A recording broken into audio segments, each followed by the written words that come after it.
Nem minden retro dolog rossz. Ezt mi sem bizonyítja jobban, mint ez a szőnyeg. A történet úgy kezdődött, hogy egy apuka keresett meg, és azt kérdezte: tudnál készíteni egy crash mintájú szőnyeget a kisfiamnak? A szülinapjára lenne. És én azt válaszoltam, hogy persze, miért ne? A srác teljesen oda van a játékért, úgyhogy úgy gondoltam, miért ne hozhatnám el neki a crash világát a szobájába, és valósítsam meg ezt a kis retro álmot. Ez nem csak egy szőnyeg. Na jó, lehet, hogy egy szőnyeg, de nem akármilyen. Aki még játszott PS1-en, tudja, hogy a Crash egy igazi klasszikus játék. Ha meglátod ezt a mintát, egyből visszajön minden emlék, amikor például a testvéreiddel játszottatok, és halálonként cseréltétek a kontrollert. Ezzel a szőnyeggel nem csak a gyerekek, de te is visszarepülhetsz egy kicsit a 90-es évek világába, amikor a retro játékok voltak a királyok.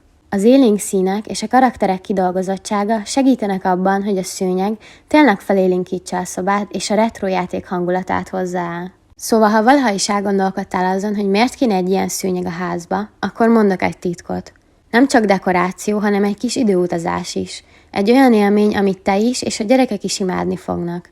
Miért ne hoznánk egy kis retro varázslatot a jelenbe? Ha neked is ötletet támadt egy egyedi mintájú szőnyeg elkészítésére, írj nyugodtan Instagramon vagy az e-mail címemen. Milyen más játékkaraktert látnál szívesen egy szőnyegen? Írd meg, és ne felejts el követni a további kreatív projektekért.